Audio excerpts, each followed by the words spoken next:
Welcome, ladies and gentlemen, to Autism Fridays with Christopher Cleveland. Hello and welcome back to Autism Fridays with Christopher Cleveland. As ever, I'm your host, Christopher Cleveland. In wonderful local news, the Utah State University, after 20 years of debate, discussion, permits, etc., has finally been built. There's even a street set aside for it, and it can be easily located along the freeway, going out towards Spanish Valley.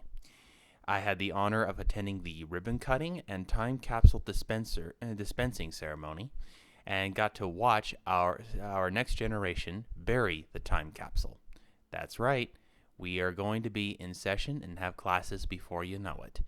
I had the privilege of walking down the halls and finding out that special needs services are in the works, but the biggest thing that the university has compared to some other ones I can name is a job skills section. They have basic construction, basic mechanic work, and they even have a section for welding from the looks of it.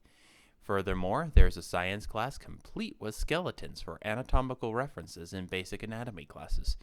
I even got to pose with a skull and try to speak alas poetic while a friend of mine photobombed my sesh. But I will be monitoring the university's construction as best I can. Because the next step is actually constructing on-campus housing for those students that are local and wish to attend. Furthermore, I'll be monitoring the rates so that way people can know whether or not it will be affordable with or without a scholarship. Like a lot of other things in Moab, it remains to be seen if a university can actually be afforded. I know that apartments and such, for example, are not easy to come by. Speaking of apartments and housing, in more personalized news, I am honored to say that as of last month, I have officially gotten my own place. Without giving details away, I live close to the close to the heart of downtown Moab. I'm along Main Street, and I am pleased to say that most of my needs are pretty accessible afoot. Although I'll still be trying to work on a driver's license before the end of this year. I've got my permit. I've got a few months left on it. I just need to get some actual time in with another instructor. Coming up after our break, our topic of the day.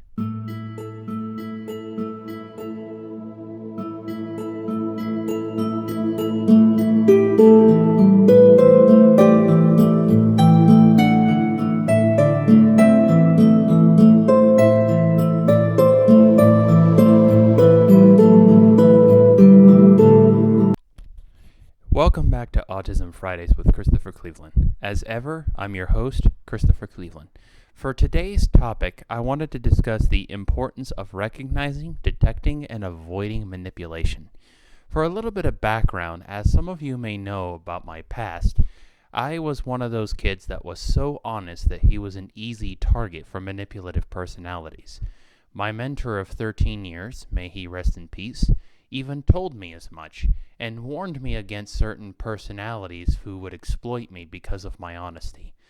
I lament to say that this is the only bit of wisdom that I never really fully listened to until very recently, with the advent of my last girlfriend, who is not, to be clear, is not an evil, wicked person, but she does have a conglomerate of disorders that did make her an unstable personality that I should have stayed well clear of even before she had gotten pregnant with her first child.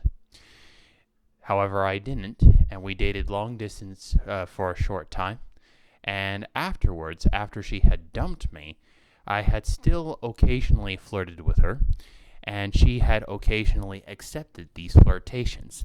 In fact, she had very much accepted these flirtations at one point, basically manipulating things to result in a online argument with some of her so-called friends. It was an embarrassing scenario, and since then, however, she has deactivated her Facebook information and restricted her social media movement to pretty much Instagram.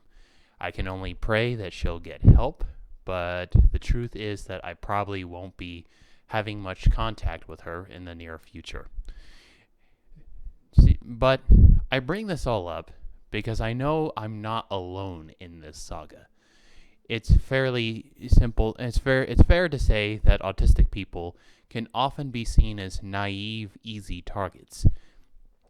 And one tip I've learned out of having actually fallen into the trap of manipulation is when something doesn't add up, when something doesn't make sense, it's probably not true.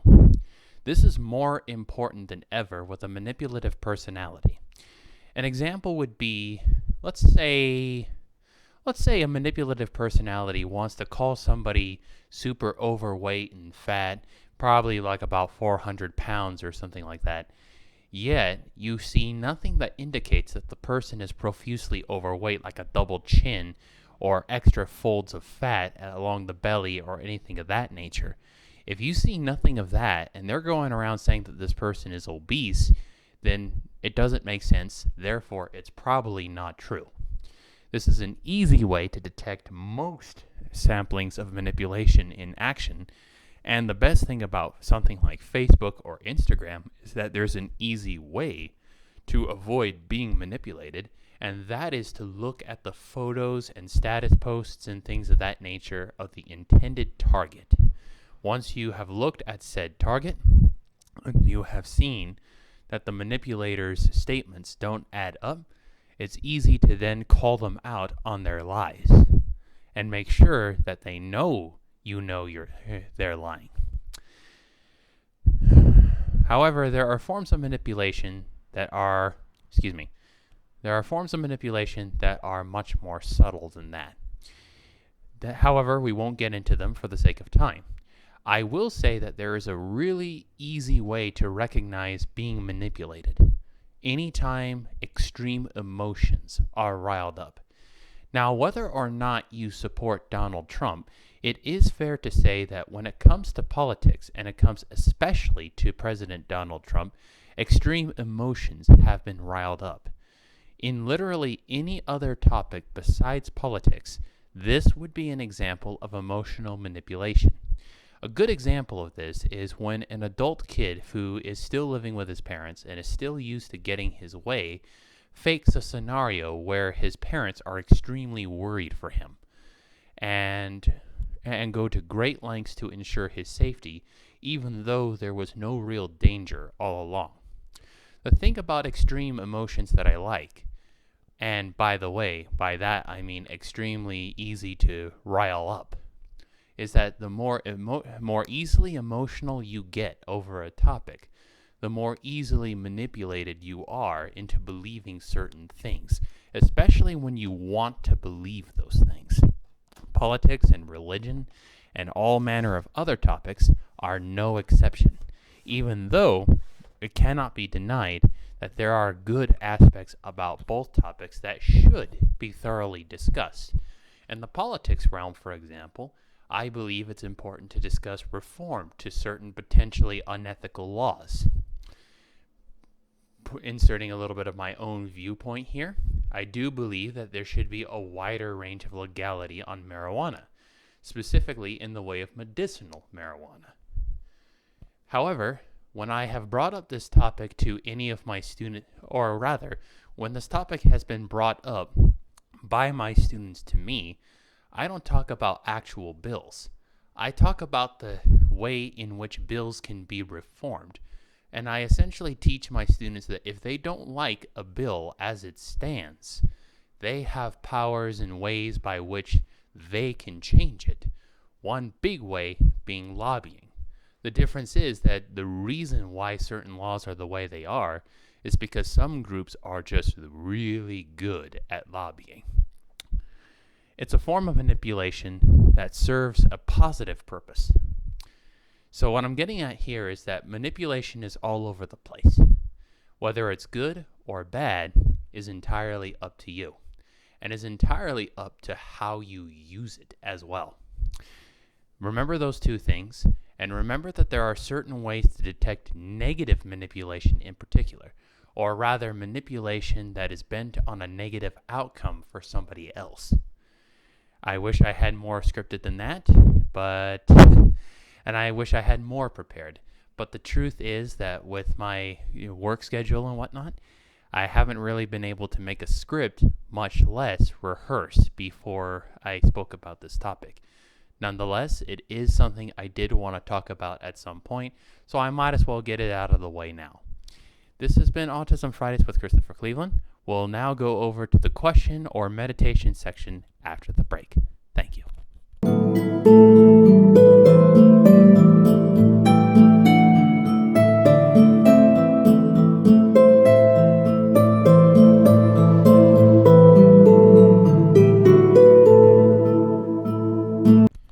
Welcome back to Autism Fridays with Christopher Cleveland. I'm your host, Christopher Cleveland. For the last segment of today's show, I don't have any questions to answer at this time, but I do have a meditative practice that I have learned since the last season. For context, I do have one instructor who teaches me Tai Chi, Karate, and basically any and every martial art that has yet to have a weapon or by default does not have a weapon. Now, in total, I have 3 instructors. This is one. I have another instructor who teaches me the bow staff through the Global Martial Arts University. But my third is a gentleman named Zen Takai, whose information can be found on Instagram, who has taught me the sword art Kenjutsu used by the samurai in both antiquity and the present day. This is a meditative practice designed to heighten both internal and external awareness, particularly when either or both are concentrated upon. Reason for this being is that samurai needed to be as familiar with their own bodies and what's going on within as they are everything that is outside of their bodies, such as the wind blowing or somebody shouting in an inn nearby, those sorts of things. So what I would like to ask anyone listening to this recording to do is to first get themselves into a position where they are comfortable. If they need to adjust during the course of this meditation, they may. We're going to start with the slower version, rather. And we begin by inhaling through the nose, counting to 10 as we inhale, hold for a count to 5, and exhale through the mouth for a count to 10. Now, a comparison that Zen used that I appreciate, as we're both Star Wars fans apparently, is you want to simulate the breathing sound of Darth Vader during this. So inhale, hold, exhale through the mouth. One final detail about this to remember is that in a lot of meditations, you're either filling the chest on the inhale and exhaling to fill the belly, or you're filling the belly in the inhale and emptying it. In this meditation, you are trying to fill your entire core, belly, midsection, and chest with air, and then emptying it all on the exhale. 10 times is the recommended minimum, but if you need to do less, you may. The faster version is to forego the holding stage and inhale for a count of 5 and exhale for a count of 5 as well. This is an awareness thing, like I said, especially if during the course of it, you concentrate on the intention of total awareness. And believe me, I've actually had some experiences with this already that are kind of spooky that I'll reveal later. This has been Autism Fridays with Christopher Cleveland. Stay tuned for the next episode, which will hopefully be much more scripted than this, and we'll see you next time. Story, directed, produced,